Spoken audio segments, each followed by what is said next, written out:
we have Daphne from Italy. Yes. Yes, that's Ciao, great. Anna. So starting to report this.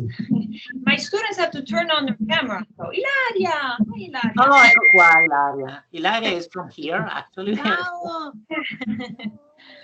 Ciao, ciao. Hello, everybody. Hi, Ilaria. All my students are here. Let's see. Is it? We can start, I guess. Let me see. I'm just making sure everybody's here. Not there'll be more people will be joining in as time goes. Okay, let me start sharing my screens. I have a PowerPoint and everything. I'm gonna do this professionally. All right, let's see.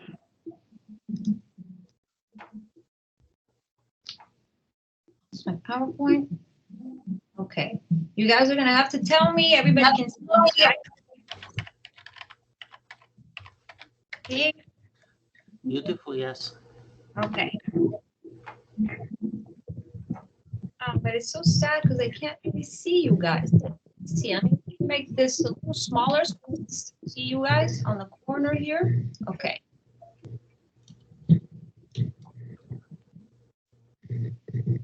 Okay. All right. Are we all ready? I see we have a friend also, Brenda from Mexico. Beautiful. Oh, wow. We have somebody from Mexico too. From Mexico. Fantastic. Thank you all for joining. Benvenuti, bienvenidos. Welcome. And also from South Carolina. Beautiful. Oh, we have our student and translator, Kelly. Kelly Bisogna from here, actually. She's a translator, so it's fantastic. Nice to see many you. friends. My colleagues too from Augusta University too. Hello. Good morning. Good morning. Good morning. Are we ready to start? Yes. Okay. And then I ask you to all of you to please mute your microphone. That way we don't have interruptions and the focus stays on me. Though I don't really particularly want that, but you know, I'm the one talking at the beginning, and then my students will take over, and then we'll do the questions at the end. Okay. All right, here we go. So thank you all for being here again from all over the world. The presentation is called Interlingual Translation, an Act of Love in 3 languages. We're going to be talking about a project that was carried out in my class. That it was a translation project from Viviana Viviani's book, Sopravvalutami. And so we're going to be talking a little bit about that. But before we start that, let me just give you an introduction of who I am and then who the special guests are. Okay, so here we go. So my name is Biasetti, and of course I have here an Italian translation slide because we have some people in the audience that don't speak English very well. So at least there's a translation in Italian for most of what I'm going to say. So I'm an associate professor of Spanish here at Augusta University, and I teach languages, translation, and literature. And I'm also the director of the World Languages Program and also the Salamanca, Spain Program Director. It's a study abroad program. I was actually born in Lima, Peru, but I am Italian. My parents are Italian and my whole family is Italian.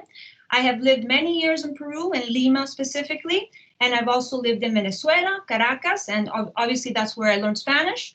And then I also moved to Italy and lived there for a few years in Milano. And then I also lived in the United States for many years in Florida, Iowa, and now Georgia.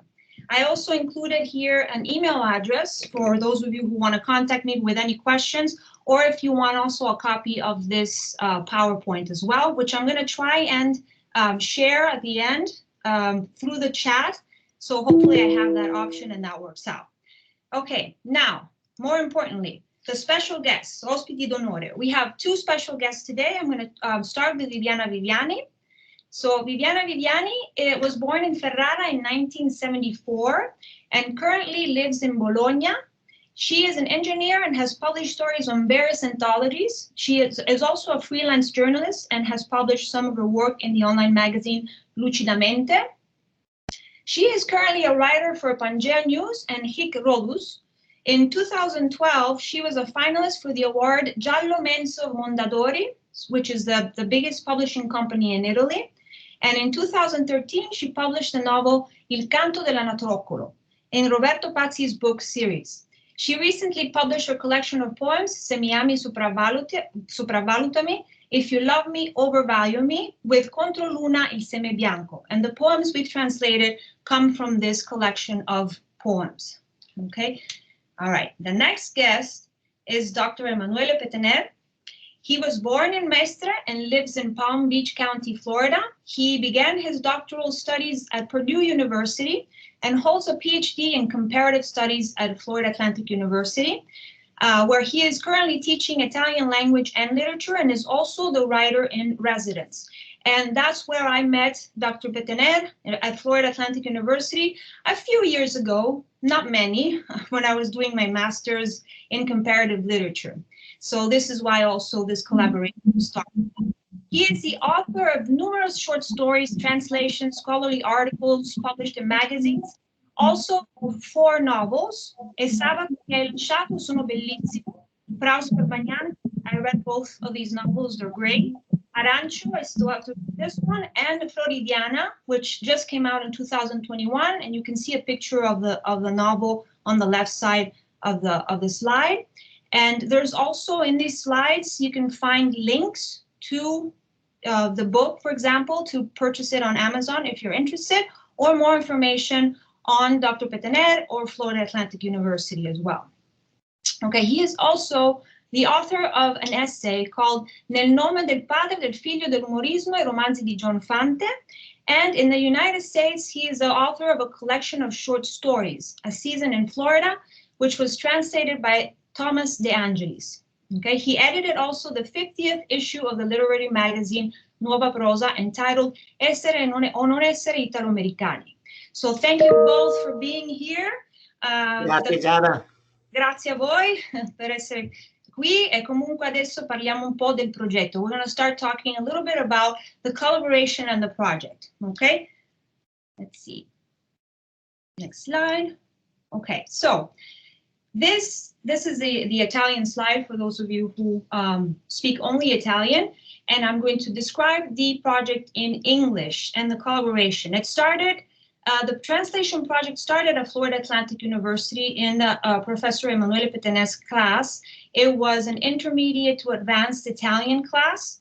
And so his students worked on the translation from Italian into English. And they worked on some of the poems, and one of them was translated into Spanish because he had some students who were native speakers of Spanish. This poem is Fingo di non amarti. And then they also managed to actually publish 3 of these poems in the magazine Formica Leone, which there's also a link here on the PowerPoint, so that you can actually read about the project and how it was carried out. And also you can access those 3 poems that they published. Okay, so from this project, at the end of the semester, when they finished working on the translations, they did a meeting or an event also where they, through virtual meeting, where they discussed about the process of the translation, the project, they read the poetry, etc. And I was invited to this event, and I thought it would be a good idea to actually have my students in my translation class then also translate these poems into Spanish. I usually teach translation every spring, and so I figured this would be a great opportunity for my students, and hopefully these poems will also get published into Spanish. So what we did was we took the English version that was translated from the Italian, and we translated it into Spanish. We also translated the Spanish poem into English. And then we selected 2 extra poems to translate from Italian into Spanish, and then Spanish into English. And of course, I helped my students to translate from Italian into Spanish.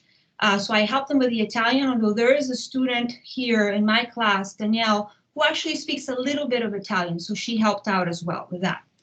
So this is how the project was structured. And they also always referred to the original, even if they were translating from English, they still looked at the Italian version as well, which is very important to mention, also because it helped them with the structure of Spanish, because Italian and Spanish are similar in that aspect.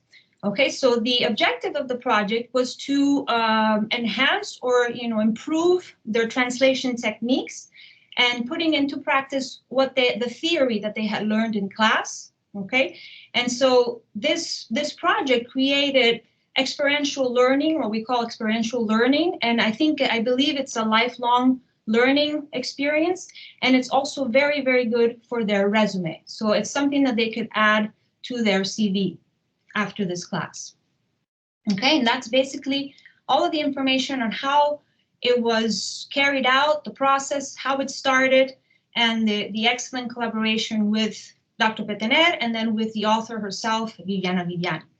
And so now I'm going to introduce the translators and editors that worked on this project. I'm also going to introduce the ones that worked on the project in Dr. Pettener's class. So here are the translators and editors from Florida Atlantic University. These are the students, and I believe we have some of them today here in the audience. If you can just wave hello and say hello. I know that there's someone here very special to me. Sasha Passadore is actually my nephew. So he worked on this. He actually is 17, and he was dual enrolled in Dr. Pettener's class, and he carried out the translation into English of one of the poems. So I'm very proud moment. And then very, very impressed and proud of all of the other students that also worked on this project. So, and thank you to Dr. Emanuele Pettener for doing this as well, and then providing the material for us to continue the project. So thank you, Sasha, and thank you everybody else. All of Thank you. I see Rosie, then I don't know, but I see, yes, some of my students, Rosie, Sasha, then I don't know. Unfortunately, some of them are working, but they are very excited, and they thank you, Giada, and thank your students for this beautiful collaboration. Thank you so much. Yes. Tell them that I say thank you to them, and that I was very impressed. Just relay the information to them. And actually, I will have, I'm recording this so that I can distribute it also. If they want to see the presentation later, they can still see it. Okay, and now, next slide is going to be the students from Augusta University. These are my students. And then I'm going to call your names, and if you can just wave and say hello so that people know who you are. Ananya Chakraborty, say hello. Hello. Okay. Gregory Jones. Hi. Okay, good. Diana Pacheco. Hola. Okay. Eso. Xadier Santiago. Hola. Okay. Kayla Smiley. Hi. And Danielle Wardell. Hello. Okay, so these were the wonderful translators and editors that worked on this project. I am very, very proud of them as a professor and as a translator. They did an excellent job. I was very impressed with their skills. They put a lot of themselves in it, a lot of contemporary vocabulary. It was a great experience. We had fun doing it. So I'm very proud of them and very happy we did this. So let's continue on so that I stop talking and I can give, the floor to them. But before, I'm just gonna quickly just give you a list. This is the list of the poems that we selected to translate, and then each student is going to present it and read the Spanish version, or also the English version. For the ones that we translated into Spanish and English, they're going to be reading both, okay? The reason why we selected these poems, other than just doing the ones that were translated into English, we added some extra ones because I wanted to challenge my students even more with not only grammatical aspects of the poems. There was a lot of, for example, use of conditional or imperfect subjunctive. So they had a lot of practice grammar-wise, but also content and vocabulary. The vocabulary of some of these poems has to do with technology and like modern times. It's very modern, it's very contemporary. It's also content and a subject that they can relate to. And also the vocabulary that I chose a poem also because we learned about how sometimes the translator has to translate bad words or something that might be uncomfortable to them or might be vulgar, and they have to find the right level of vulgarity to match. And so this is also putting them, you know, outside of their comfort zone and finding a correct translation for something that maybe they're not used to using in that specific language. Okay, so that is all I'm going to say about the translated poems. I'm going to leave the floor to my students. Just give me 1 second to switch from the PowerPoint to the presentation so they can, so everybody can read the poems as they're being read. You'll have the text in front of you. Give me 1 second. I need to unshare this. Okay. Let's see. And I'm going to share the other one again.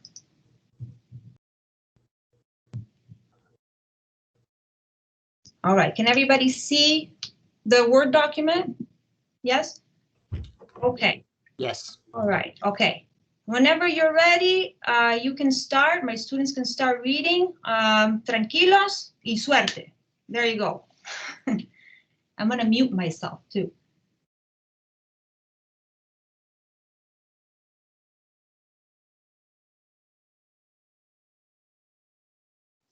Okay, hi you guys. My name is Kayla Smiley, and I will be reading the poem called Las Señoras, and it was translated by Gregory Jones, Diana Pacheco, and myself, Kayla Smiley. Las Señoras, con las uñas pintadas de rojo y los anillos tan grandes, azules como sus propias venas, los pintalabios de color rosa antiguo, entre las grietas de los labios y un poco de tinte azul, en los párpados hundidos. Se miran fijamente en el espejo, con ojos llenos de recuerdos, y siguen siendo hermosas cada vez que nadie las ve. Thank you. Brava, very good, very nice. Beautiful. Yeah. Beautiful. Bellissimo.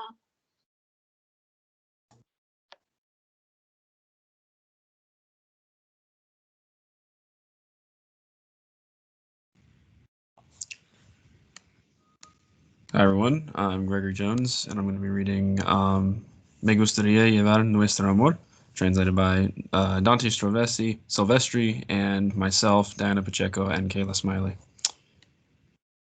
Me gustaría llevar nuestro amor a un viaje de cama y desayuno, llevarlo bajo el bombardeo, hacerle sentir hambre, frío, todos los rumores del miedo.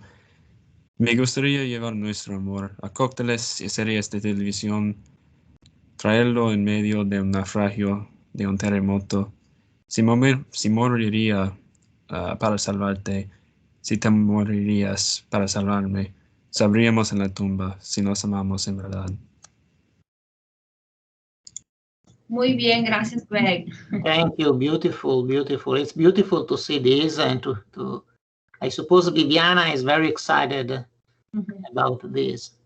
Veramente incredibile. It's incredible, she says. It's incredible. And I understand that it's an honor. It's our honor too to have you here too. Have the author. That's great to interact with my students too. Averti qua anche per parlare poi con i miei studenti è un onore nostro, l'onore. Grazie mille. And now, Giada, you want to say something about this? This is the scandalous one, la scandalosa. Angels, yes. So I apologize for anyone, but this is what I meant by putting students like or out of their comfort zone, and also being able to specifically translate a particular word and find the same level of vulgarity throughout Spanish and English. So they actually worked on the Spanish and the English for this translation. And it's beautiful. I love this poem. It's one of my favorite. And it's just a very contemporary and something that, you know, we can all kind of relate to in these modern times. So this is why we also chose this poem. So I'm going to let I should add that I didn't dare to make my students translate these, but I'm very happy you did. You're being more courageous than me, Giada. Thank you very much. My students know that I'm loca, I'm crazy, so it's okay. They're used to me. But I think Diana is going to be the brave one. Yes. It's in Spanish and in English. So we're going to give you the floor, the mic. Yeah, I was going to add that this is one of my favorites to translate as well. It was really fun to do with my classmate. Okay, great. That's good. It was very, very fun for all of us, I think. Okay. Go ahead. You ready? Yes. Lista? See? Okay. Hi, everyone. I'm Diana, and I'm going to talk about No me mandes tu verga en el chat. Translated for Ananya Chakraborty, Gregory Jones, myself, Diana Pacheco, Xadier Santiago, Kayla Smiley, and Danielle Wardell. No me mandes tu verga en el chat, que aún no he navegado las venas extensas de tu brazo. Tampoco he cruzado los ríos caminando sobre tus costillas. Aún no he visto si las huellas de mis dedos coinciden con las tuyas. Y ni siquiera he dibujado garabatos entre los nudillos de tus manos. No he contado una por una tus pestañas mientras duermes o susurrado palabras audaces en el laberinto de tus orejas. Todavía no he buscado la osa mayor entre las constelaciones de tus lunares, ni le he dado nombre a las sin nombre que tienen en las espaldas. No conozco la lucha de tus cicatrices y no sé si hueles a bosque, biblioteca o autogrill. No me mandes tu verga en el chat o terminará entre todas las vergas sin historias que viven en los chats. Una espada de pixel alardeada en la nada. No quiero conocer su soledad antes de conocer la tuya. Now I'm going to say it in English. Don't send me your dick pic. Don't send me your dick pic. I still haven't navigated the intricate veins in your arms or crossed the rivers climbing over your ribs. I have yet to see if the imprints of my fingertips correspond with yours. I have not yet drawn doodles in between the knuckles of your hands, nor I have yet counted one by one your lashes while you sleep or whisper brazen words into the labyrinth of your ears. I haven't looked for the Ursa Major yet between the constellation of your moles, nor have I named the nameless one you have on your back. I don't know the struggles behind your scars, and I don't know if you smell like a forest, a library, or an auto grill. Don't send me your dick pic, only to be lost amongst the other obscure dicks that reside in my inbox. A pixelated sword flaunted in the void. I don't wish to learn from its solitude until I have learned of yours. Muy bien, gracias. Thank you. Yeah. Excellent, absolutely excellent. Excellent. Thank you so much. Okay, we're going to continue. All right, the next one is, this is the one that was translated from Spanish into English. It was translated in Dr. Pettener's class into Spanish, and then we did the English translation. Okay. Okay, and I will be reading I Pretend Not to Love You, and this was translated by Ananya Chakraborty, Gregory Jones, Diana Pacheco, Xadier Santiago, myself, Kayla Smiley, and Danielle Wardell. I pretend not to love you. I leave you on red, make you wait, feeling like a player. If I forget what's her name on purpose, I act indifferent, distracted, and absent. I say, let's stay together as long as we're okay. Let's live in the present without promises. Beneath these foolish games of a grown woman lies hidden a frantic little girl. Muy bien, gracias. I always get goosebumps when they read these.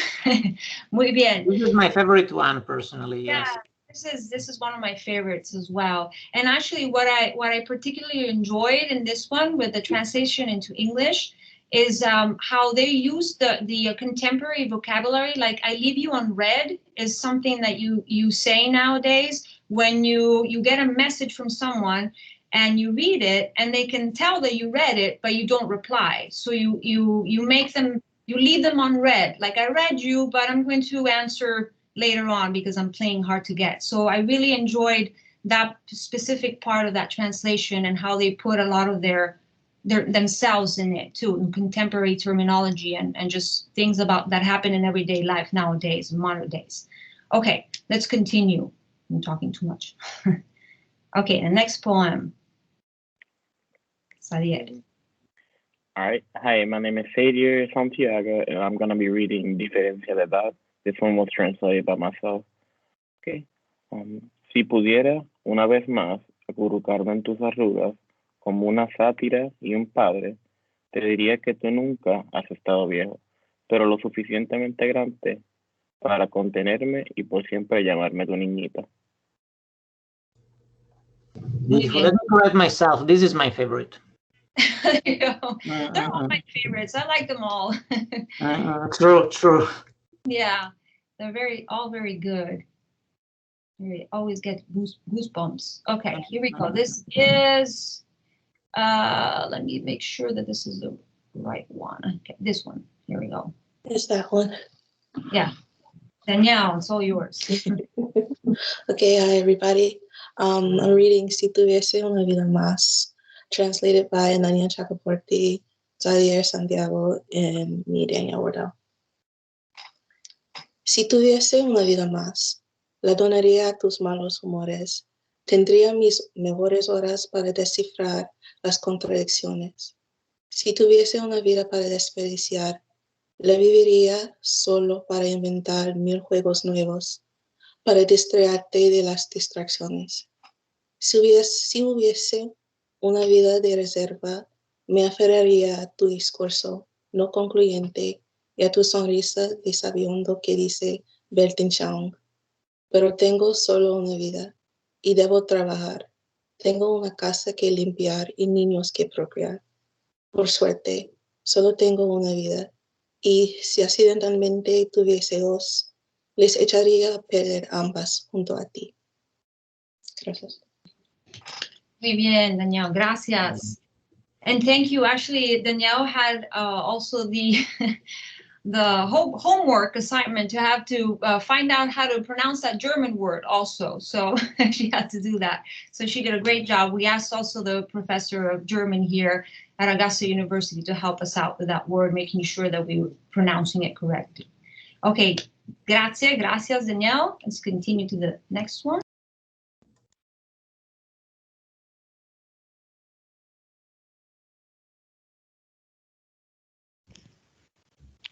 Hi everyone, my name is Ananya Chakraborty and I'll be translating, reading the poem Tu nombre es mi contraseña, and this was translated by myself, Gregory Jones, Diana Pacheco, Xadier Santiago, Kayla Smiley, and Danielle Wardell. Mis amigas están hartas y mi madre te odia, ya no hay nadie para hablar de ti. Los ingenuos creerán que me he olvidado de ti, mientras yo cada día entro en todas las salas digitando tu nombre. Son 2 sílabas desnudas a las que añado adornos, ya sea año o ciudad, y nunca te ha faltado un carácter extravagante. Tu nombre es la llave con la que escribo, trabajo, compro, pago, respondo y me conecto con el mundo. Si aún fuera una alumna, llenaría un diario de garabatos y un corazón en la O. Pero yo ya crecí y me da un poco de vergüenza, así que te escondo en el sonido del teclado y en la oscuridad de la noche. Cuando se duerme la red, abro la última sala donde vive tu nombre.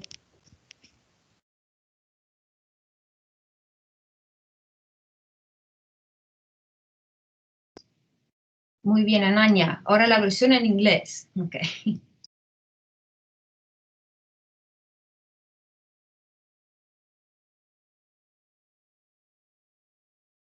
Ananya? You there? Oh, sí, perdón. Okay. You have to, oh, actually, no, it's Xadier. Oh, sorry. I thought, sorry. I thought I had my mic unmuted. Okay, there you go. Ahí estás. I stayed here again. I'm gonna be reading your name and password. This one's translated by Ananya Chakraborty, Gregory Jones, Diana Pacheco, myself, Kayla Smiley, and Danielle Wardell. My friends are all annoyed, and my mother hates you. Now I have no one to talk with about you. The credulous will believe I have forgotten your name. Meanwhile, I spend every day typing it into every field. It's just two bare syllables, embellished with either a year or a city, and I never miss the special character. Your name is the key with which I write, work, buy, pay, respond, and connect with the world. If I were still a schoolgirl, I would fill a diary with scribbles and doodles and a heart at the O. But now I'm all grown up, and I'm a little ashamed, so I hide you. In the sound of the keyboard, and in the dark of the night, when the interest lies dormant, I open the final window where your nameless song. Muy bien, gracias. Thank you so much. Okay, and I believe that's all. Those are all the poems. Thanks again to all my students for the excellent work. And you know, I put them through this torture of reading in front of a lot of people, because there's a lot of people in here. So thank you so much. Yes, and if you can add something, Giada, you should be proud of your students, as I am of mine. And I think that this beautiful project should not end here, but this is something we'll talk, you and me, later. Yes, it should continue, definitely. Absolutely, absolutely. I am very, very proud of them, and they know that. I keep telling them that. They also read these poems and did a video, and they were put on Instagram by our writing center, and so they're famous too. So that's good. And then I'll let you guys know about that as well. I do have my students, I think, wanted to share some comments on the translation process. So if anybody wants to start, I have you in a specific order. I have Danielle first. She's the one that sent me the comment. So if you want to start, Danielle, you can, and then I can translate into Italian. Okay. I think okay. Yeah, I can start. I'm sorry. The poem I read was Si tuviese una vida más. And something interesting is, since these translation projects were collaborative, something we had to learn in the process of translation was how to maintain a seamless voice throughout the entire piece, since we did it in sections. Specifically, something interesting we encountered was deciding which form of the imperfect subjunctive to use. So we ultimately decided the ese ending matched better with the overall tone of the poem. So. Okay, very good. Sorry if I made anybody nauseous with the scrolling. But, the translation into Italian would be, dato che questo progetto di traduzione è stato una collaborazione, un lavoro di gruppo, abbiamo dovuto imparare come tradurre e mantenere una voce unica, continua, equilibrata, eccetera. E il dettaglio poi più interessante da tradurre è stato quello di dover decidere quale forma del congiuntivo imperfetto scegliere. Lo spagnolo ha due forme, ha uno che finisce in iera e l'altro che finisce in iese, e quindi abbiamo scelto iese perché corrispondeva meglio al suono della poesia, cioè scorreva meglio dentro la poesia, e quindi abbiamo scelto quello per questo motivo qua. And that's all for the translation into Italian. Thank you, Danielle. Grazie. Okay, then I have Diana next.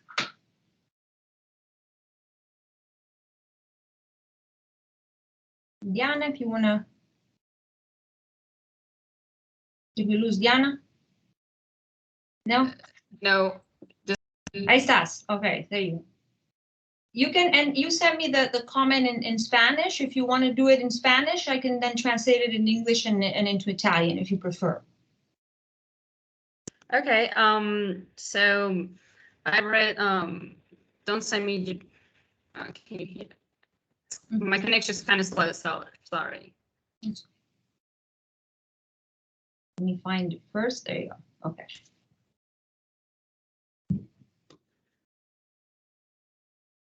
And do you want me to read it in English? Yes, I'm trying to. Oh, do you not? I can do it for, I have it written here if you want, if you prefer. I can just say, she sent this to me earlier. She says this is in Spanish, and then I'll do the translation in English and in Italian. Me gustó mucho este poema, transmite una gran lección sentimental, pero también la verdad. Demuestra que viste que la autora vio allí un grito de soledad, un intento de falsa intimidad que contiene el gran miedo en la vida real. Okay, so this is what she sent me in Spanish, and the translation in English would be, I like this poem a lot. It teaches a great sentimental or emotional lesson in life.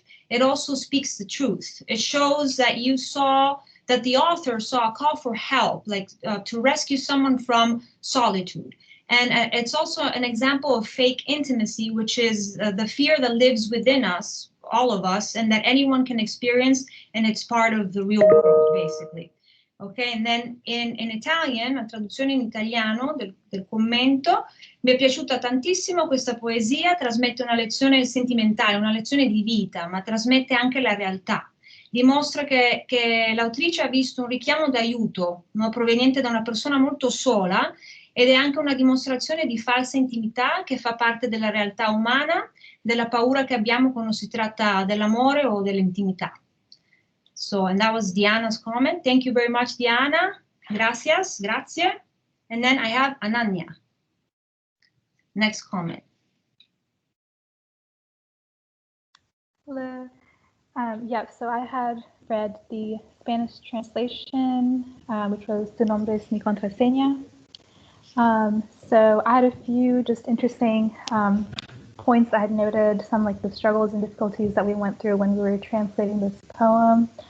So like Dr. Biasetti had mentioned earlier, one thing that was very unique about some of these poems was that there was a lot of terminology that was kind of extracted from like a very modern technological era. So sometimes it was difficult for us to try to translate these words into, Spanish and English.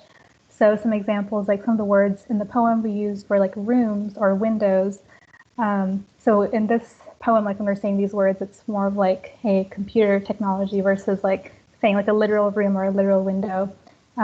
So we tried to kind of incorporate translation so that it still maintained the original meaning, and like it included like the technological connotation of those words.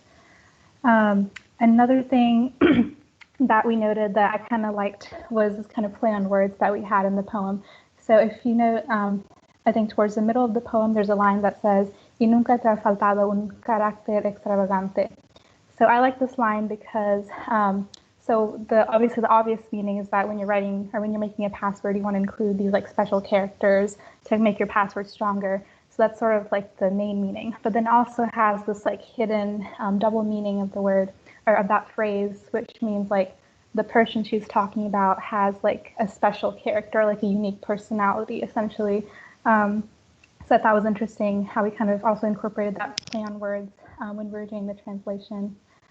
And then one last thing that I noted was some other difficulties we had in translation were like some words that didn't necessarily directly translate from Italian to Spanish. So like a specific example from this poem was the words scribbles and doodles. So that's kind of a very like unique word. It's not like a very everyday word. And some of the translations for that word that we found in Spanish didn't really sound right with the poem. Like they kind of made the poem sound a little choppy and it didn't make it flow very well. So I ended up just using one term, garabatos, instead of using like scribbles and doodles and trying to make it into two different words. So it was interesting just to kind of incorporate a lot of the concepts that we'd also learned in class. So like this specifically is an example of like omission, which is a literary technique used in translation. So essentially it just helps us keep the poem very clean and keep it flowing without losing a lot of the original meaning. So those were my comments. Muy bien, gracias. Thank you very much for that comment. She incorporated a lot of stuff that we learned in class. So la traduzione all'italiano, la translation into Italian. Questa poesia usa molta della terminologia del linguaggio dell'informatica, riflette l'epoca moderna tecnologica e alcune di queste parole sono state difficili da tradurre direttamente, no? Come per esempio stanza e finestra. E quindi abbiamo scelto un altro tipo di traduzione che non così letterale, ma anche che comunque rimanesse fedele all'originale. Qualcosa che si può anche perdere durante la traduzione nella poesia è il gioco di parole, no? Quando si descrivono, per esempio, un esempio della poesia, quando si descrivono i caratteri speciali usati nella password. Abbiamo interpretato un doppio significato per questo, poiché l'individuo stesso potrebbe avere avuto anche un carattere, una personalità particolare, unica, e quindi insomma, voleva parlare dei caratteri tipo un punto esclamativo, eccetera, che si mette nella password, però potrebbe anche essere la personalità della persona, che è speciale. E alcune altre difficoltà nella traduzione sono state poste da parole più eccentriche, come per esempio corsivo, svolazzi. Molte traduzioni di queste parole in spagnolo non scorrevano bene, avevano un suono un po' strano, oppure erano troppo lunghe, quindi rompeva un po' poi con lo scorrere della poesia, e quindi abbiamo deciso di utilizzare un termine generico che è il garabatos, e quindi abbiamo usato una tecnica che abbiamo imparato a lezione, che si chiama omissione, per mantenere poi così la poesia pulita e senza perdere però il significato originale. Good? Okay, grazie. Thank you very much for the comments. And now, I mean, we can actually move on to questions. I know my students have some questions for the author or for Dr. Pettener as well. And if you have any questions, you can jump in, and or if not, you can also include them in the chat, and then hopefully we'll be able to answer most or all of them. Let me just unshare my screen so that I can see you all better. Okay. Okay, that's unshared. But I guess before starting with the questions, let me just quickly show one slide at the end. Not this one. Give me 1 second. I have so many things open. Okay. All right. That's the slide I want, is the special thanks. So I'd like to thank Viviana Viviani for being here, Dr. Emanuele Pettener for being here as well, providing all the material and everything to translate. The Department of Languages, Linguistics, and Comparative Literature at Florida Atlantic University, thank you very much. Department of English and World Languages at Augusta University for supporting this event and this presentation. The Italian program at Florida Atlantic University, the Spanish program at Augusta University, the Writing Center at Augusta University, and the Pamplin College of Arts, Humanities, and Social Sciences at Augusta University, and of course, all of my students for doing this excellent job. And so I just wanted to show this last slide, but we can open it up to questions and to the author. Whoever wants to start, you can raise your hand. There's a raise hand option if you want. Or write it on the chat too. All right, who wants to start? No one? Okay, Danielle, there you go. Let's see. Sorry. So what is your main source of inspiration when writing poetry? So the question is, cosa l'ha ispirata o cosa ti ha ispirato a scrivere? No, scusami, can you repeat your question again?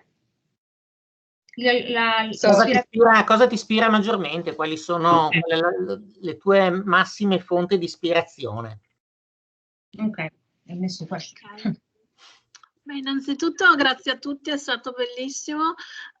Ho visto anche nelle mie poesie che ci sono addirittura più cose di quello che uno magari pensa ci sia in quello che ha scritto, quindi grazie davvero a tutti. Quello che mi ispira di più è la quotidianità, alla fine. Penso che emerga abbastanza, e in tutte le poesie c'è sempre un elemento quotidiano, che sia del lavoro, della tecnologia, dei rapporti umani. Difficilmente ci sono grandi discorsi, diciamo, esistenziali, magari ci si può arrivare, però partendo da un dettaglio, da una piccola cosa, comunque qualcosa di quotidiano, ecco.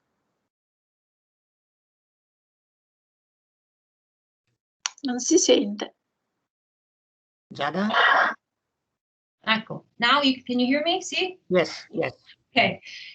She says that what inspires her is routine, basically anything that is considered routine, any human interaction, or when you go to work, technology. There's no like deeper discourses, but anything, one particular detail can actually lead you to talk about something that's more profound and more spiritual, etc.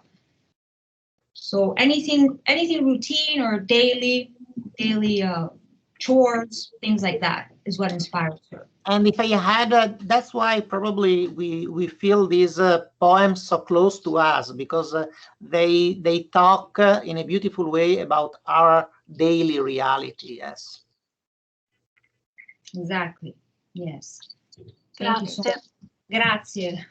Poi volevo dire che comunque il doppio significato del carattere speciale c'era veramente. Ecco, infatti. So she's saying that actually that double meaning with a special character was actually meant to be there. It was actually on purpose. So yeah, you guys caught that. So very good. Sì, in italiano è molto semplice da rendere, in altre lingue magari no. E infatti abbiamo avuto un po' di problemi a cercare di trasmettere la stessa cosa. Yeah, we actually had, because in Italian it's easier to actually have that double meaning, but it's very hard to do it in other languages. So thank you, Ananya, for that comment. Grazie. Any other questions from my students or anybody else? I was going to ask what's your favorite genre to write in? Allora, qual è il genere letterario in cui preferisci scrivere? Genere nel senso di poesia o prosa, oppure As in like either poetry or just novels or things like that, prose? Nel senso di giallo, rosa. Un po' di tutto, credo che sia... Ok. Sì. Direi, dunque, poesia e prosa mi piacciono entrambe. Adesso sto scrivendo un romanzo, infatti. La poesia dà molta soddisfazione perché richiede un lavoro, almeno per me, richiede un minor lavoro di costruzione. Non devi costruire una trama dei personaggi, parti proprio da un'ispirazione, da un'idea, da una frase. E quindi sì, forse al momento la poesia è la mia preferita in questo senso, però poi si vedrà. Invece a livello di genere, inteso come appunto argomento della scrittura, sicuramente tutto quello che riguarda l'animo umano, le interazioni umane, come dicevo anche prima, la formazione degli individui, come si cresce nelle diverse età della vita. Infatti ho scritto poesie sulla giovinezza, sulla vecchiaia. Quindi se fosse un romanzo si direbbe romanzo di formazione, non so se nella poesia ci sia qualche espressione analoga, però tutto quello che racconta anche la psicologia è il modo di relazionarsi degli esseri umani. Quindi non è un genere preciso. Mm-hmm. Okay, so I'm not muted, right? No, okay. So what she's saying is that right now she writes poetry and prose, and actually she's working on a novel at the moment. But if she has to choose between the two, I think she prefers poetry for now because it's less work building it. You don't have to think about all the characters, and the plot and everything. A novel takes a lot more time. And so poetry just is born out of an inspiration. So she gets inspired by something and she writes it. But she also likes prose, and she would like to also keep developing that skill as well. And as far as a genre, when it comes to content, she particularly likes what is called in Italian romanzo di formazione, which I'm not sure how to say that in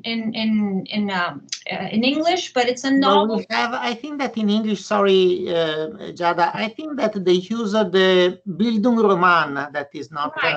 Yes, thank you. Bildungsroman, I think, yes. I hope none of my, well, you used to be my professor of literature too, when I did with comparative literature, so you must not be proud of me at this very moment. I'm always very proud of you. Okay, good. Especially now. Exactly. Greg is underlining in the chat Bildungsroman, yes. Yes, thank you very much. Thank you, Greg. He's my student. Excellent. Plus more points for you. Okay, so and that what it is basically a novel that talks about also things about life and old age or young age, and just it builds on the character, it builds on the personality, it has to do with the psychology, etc. So that's what she mostly prefers to write about. And Giada, Dr. Sarah is saying that actually there is an expression in English, coming of age novel. Yes. Coming of age novel, yes. Thank you. Yes. We have it. We have it. We have it. Yes, exactly. And Daphne is confirming that. Coming of age story, yes. That's good.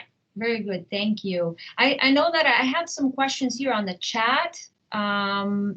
I hope I didn't miss any. I saw one. Do you have future projects in mind from Mr. or Mrs. Raffo Magnasco?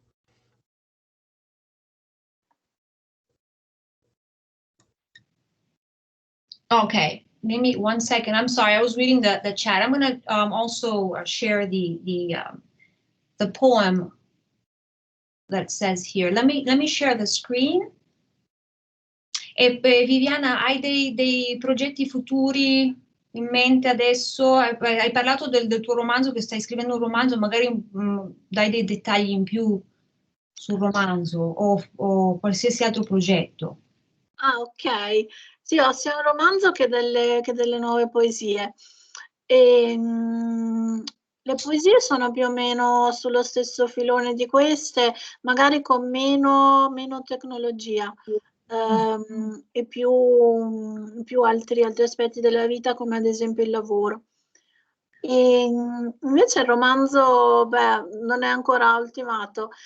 Sono comunque storie intrecciate di vari personaggi, appunto, nelle diverse età della vita, e il tema portante è quello del senso di colpa e di come gestiamo l'impatto che abbiamo sugli altri tramite le nostre azioni più o meno volute e ragionate.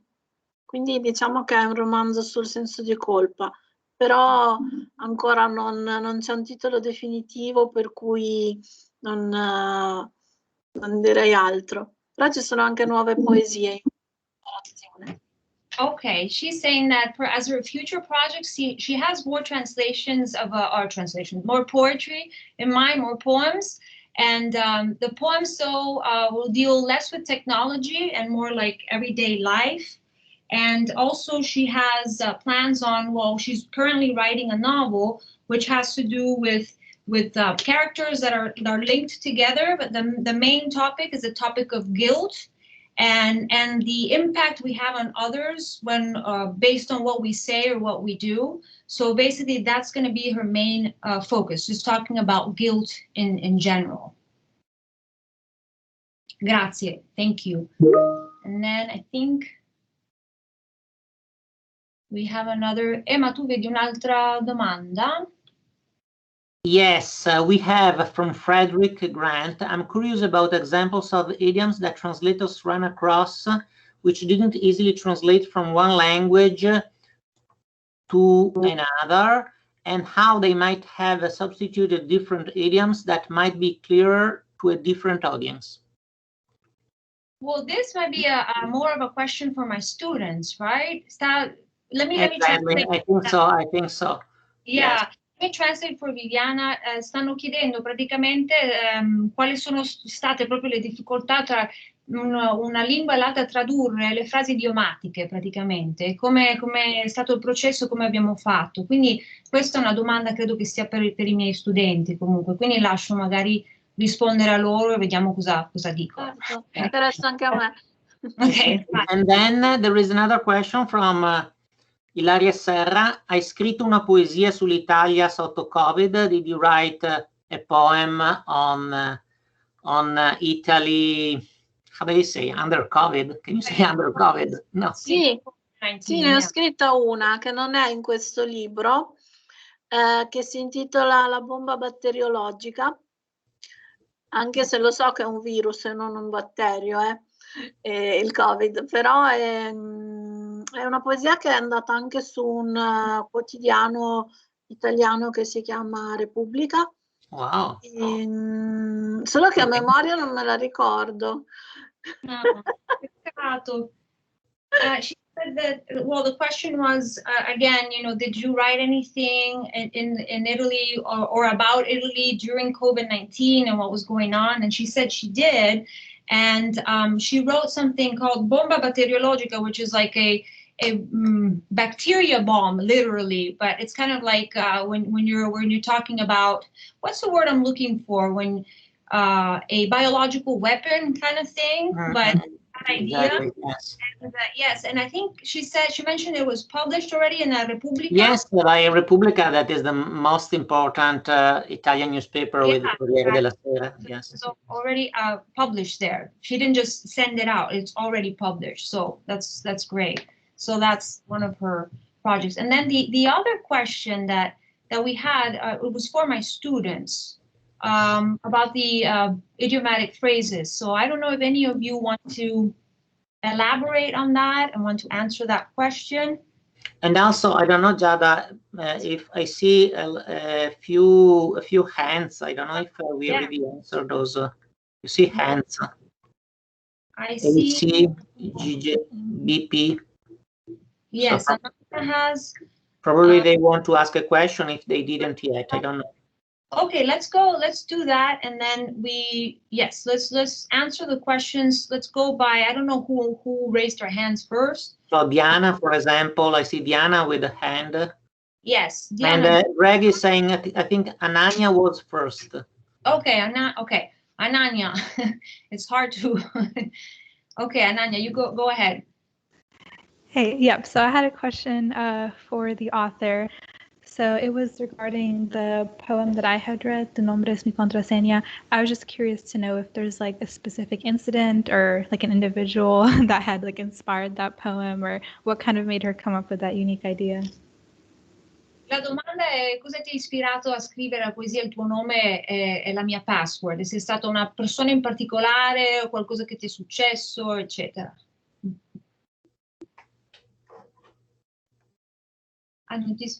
Non ti sentiamo. Sì, credo sia una cosa piuttosto comune usare la password di una persona che è importante in quel momento, e in modo da averla in qualche modo sempre con sé, no? sempre nella memoria. Quindi sì, sicuramente l'ho fatto anch'io, di utilizzare il nome di qualcuno come password, e poi penso che sia piuttosto comune, sì. So yeah, she was inspired just by the fact that a lot of us do that we probably all have done that in the past, use somebody's name that we either loved or had a relationship with, and we use it as our password. So yeah, definitely she has also done that, but I think it was also more in general. Everybody has a tendency to do that as well. So that's what anche un po' in questa poesia c'è quasi un lato un po' ossessivo, no? So there's like there's like an obsessive quality to this obsessive compulsive quality. È un sentimento un po' al limite tra il sentimento positivo e il sentimento che tende a sfociare nell'ossessione. Anche una volta che la storia è finita, comunque questa persona ancora non riesce a cambiare la password, quindi il segno che ancora non è riuscita a chiudere con con quell'esperienza. A me piace anche raccontare i sentimenti un po' ambigui, anche non del tutto limpidi. Penso che sia più interessante anche a volte raccontare questi sentimenti un po' al limite.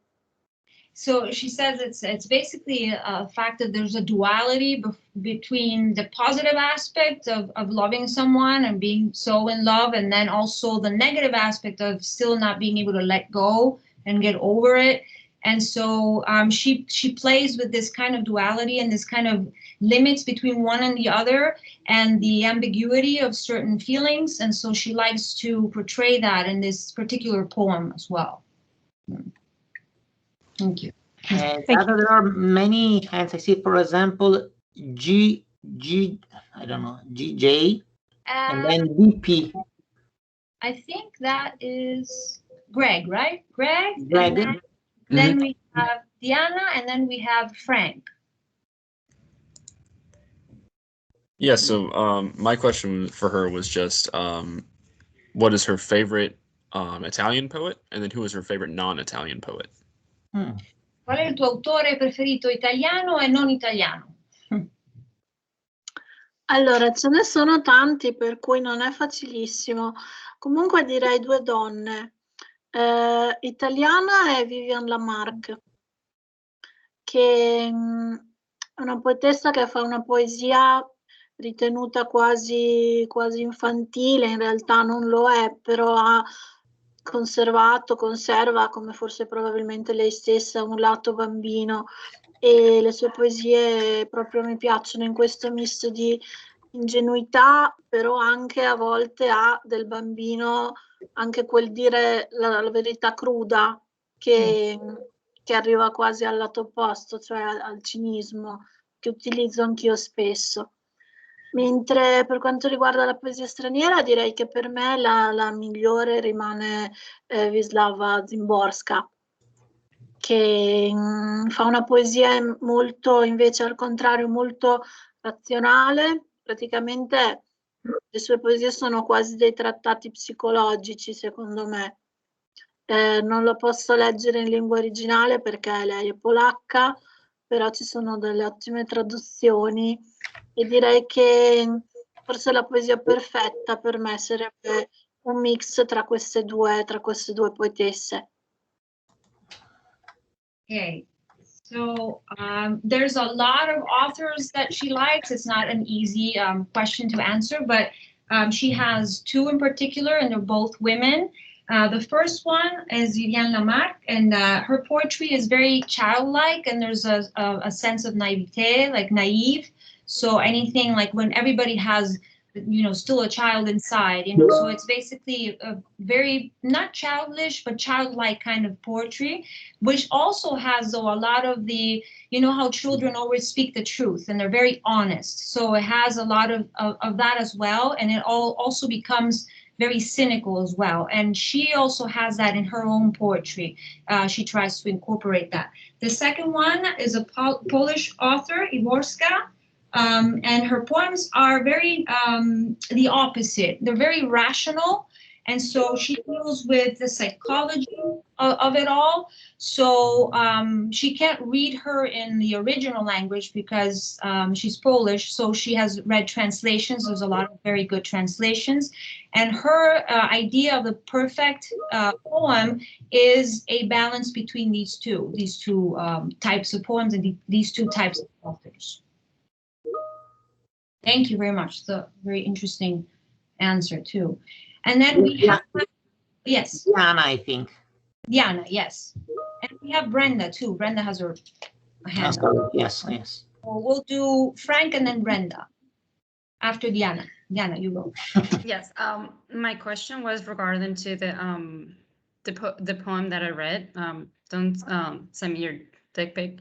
I just wanted to say, like if there was like a personal experience that inspired her to write this, or it was something that she saw in society that was happening a lot, that she got inspired to it. Ok, praticamente la domanda è cosa ti ha ispirato a scrivere Non mandarmi il tuo cazzo in chat? Se è stato qualcuno, però lo sapevo che veniva questo.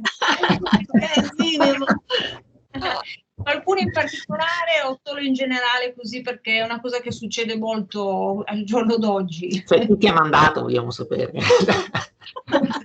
Vabbè, non faccio i nomi, però sì, è una cosa che succede, si sa che succede, anche a me è successo stando sui social, magari non così spesso come si dice, però insomma ogni tanto può capitare. Allora mi è venuta questa poesia che vuole essere, diciamo, un messaggio non eccessivamente colpevolizzante, non arriverei a chiamare questa pratica violenza, però diciamo che ho voluto dare un messaggio al mondo maschile per far capire che diciamo che non è una pratica che ti faccia entrare in vera comunicazione con la persona che vuoi conoscere. Forse qualcuno non ha nemmeno questa intenzione, forse è una semplice bravata, però comunque ho cercato in modo un po' ironico di dire che una donna in ogni caso per riuscire a provare un minimo interesse ha bisogno di altro e non di questo tipo di proposta. Okay, well, her answer is that she's not going to mention any names, so there's that. But of course, you know, it did happen to her because she's on social media, but it didn't happen as much as you know, as maybe it happens to others or in general. And the message, though, of this poem is not to point fingers, not to blame, but kind of let men know that it's not something that really works on a woman, or that establishes a good connection and good communication and intimacy. So it's basically trying to let them know that there's other ways to approach. And so that's it, unless and she does it in a very ironic way. And so the idea is just to basically teach a lesson, I guess, or just make men aware of this fact. And I think that's all, right? Emanuele, mi sono dimenticata qualcosa? No? No, you have been absolutely perfect. Oh, thank you. As usual. Yes. And now we have Frank, and then we have... Giada, can you hear me? Hi, everybody. My question is about the title, Viviana. Overvalue is a very important word. You didn't choose it, but I guess when you choose the word, it was an opposite of the contrary, which is undervalue, which is a key word, in my opinion, in this moment, talking about violence against women in Italy, and also about the position of women in culture, in the society in general. So I can read this title and many of the poems as well like a manifesto in this sense, or not?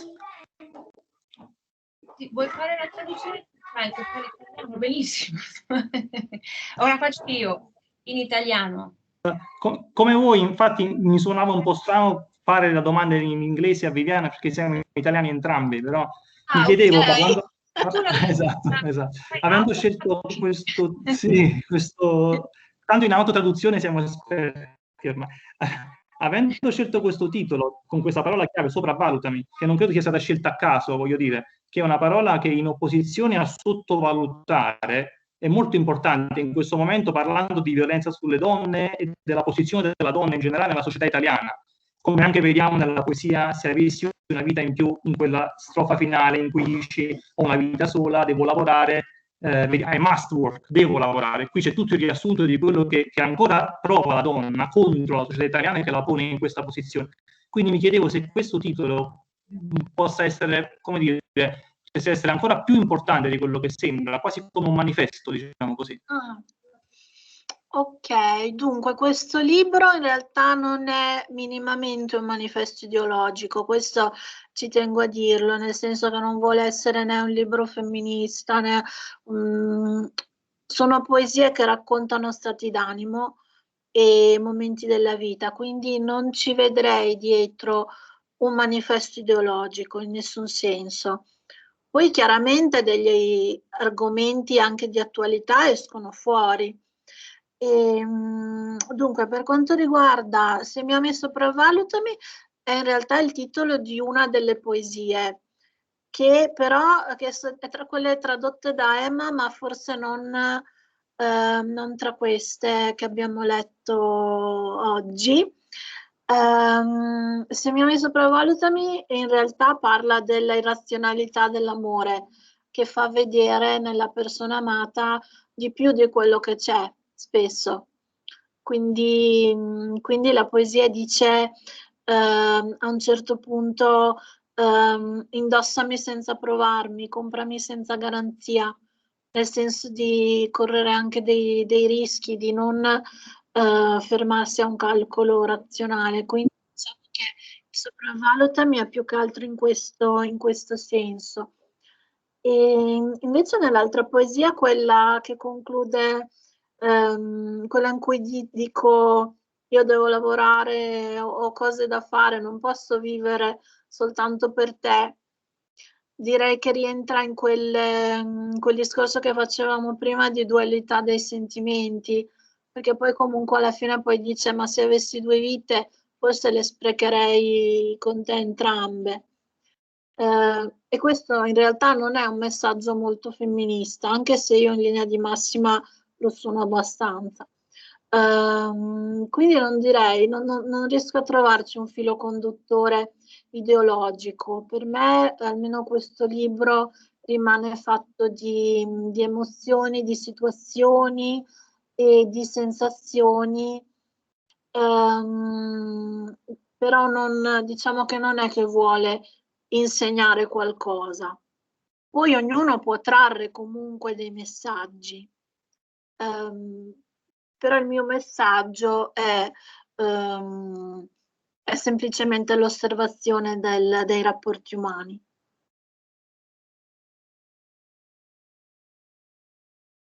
Okay, thank you very much. Let me translate the answer. So she doesn't see this collection of poems as an ideological manifesto. It's more just, it's not meant to be feminist. It's more just showing life events that happen to you, daily things, experiences, whether they're sentimental or just like everyday things.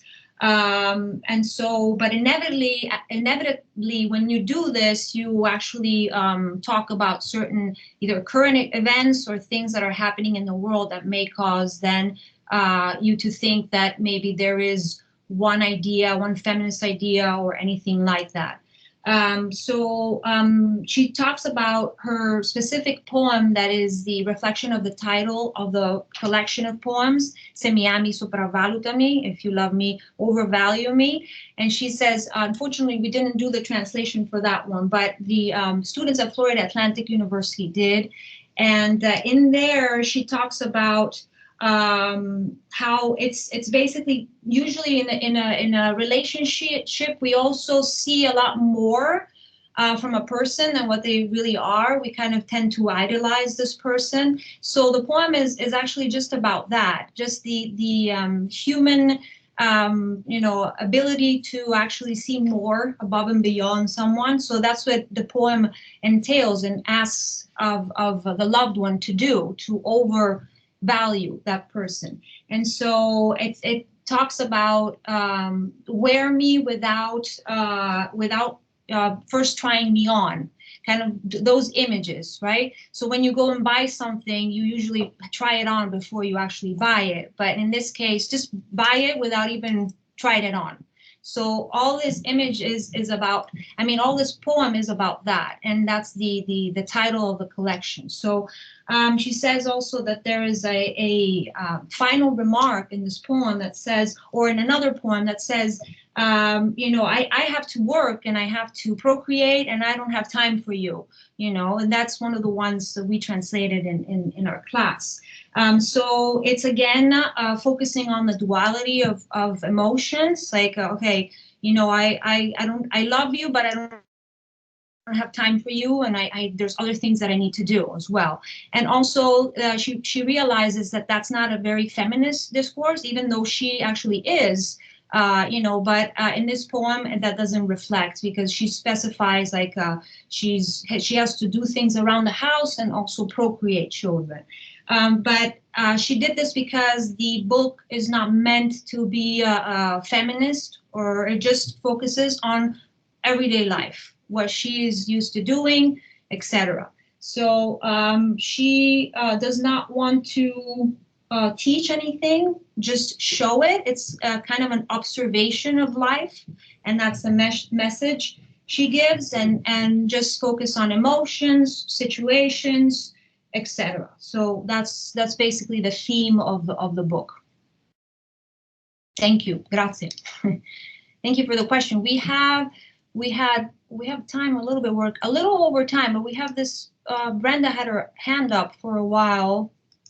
Yes, let's go for Brenda, please go ahead. You can ask your question now. I just want to know what do you do when you have writer's block, when you can just write poems and stuff like that, and if you have any favorite Mexican author. Allora, cosa fai quando non riesci più a scrivere? Cioè sei bloccata e hai non riesci a trovare l'ispirazione, e anche se hai un autore o un'autrice preferita messicana? Dunque, quando non riesco a scrivere mi metto a leggere poesie di altri o romanzi di altri.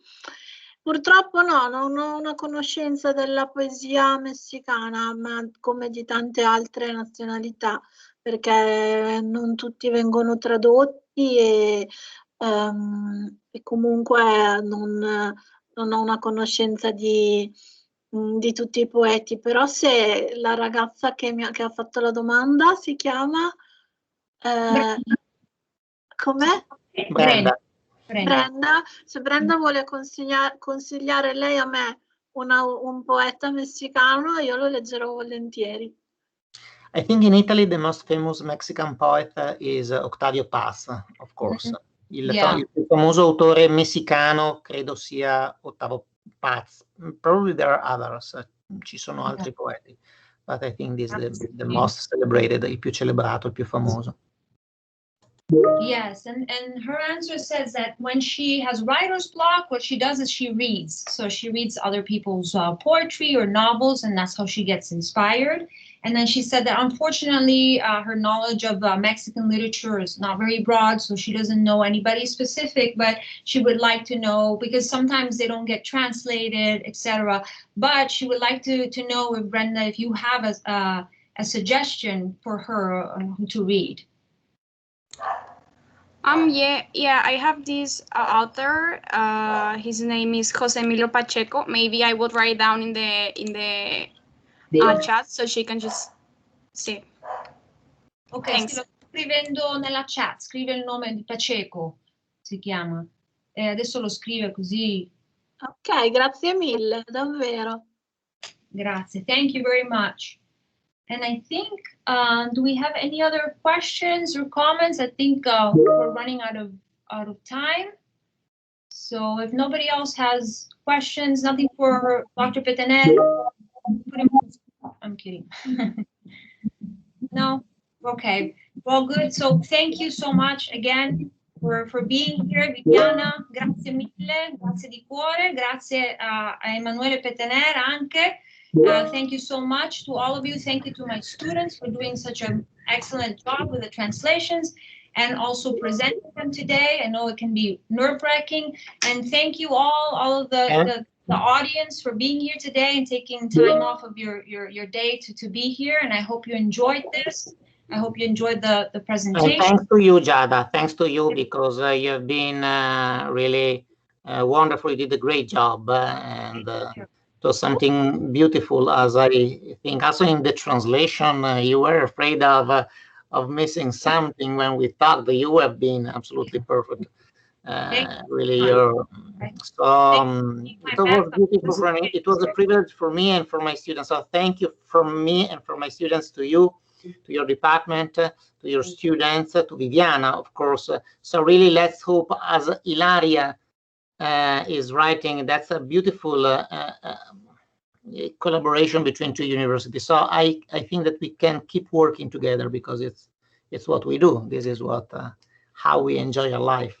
Thank you very much. Yes, thank you. It's best. Io ringrazio tutti voi e tutti gli studenti, Giada e Emanuele. Per me è stato veramente un grandissimo onore, anche abbastanza raro vedere un lavoro fatto così sulle proprie poesie, quindi davvero grazie a tutti per questa esperienza eccezionale.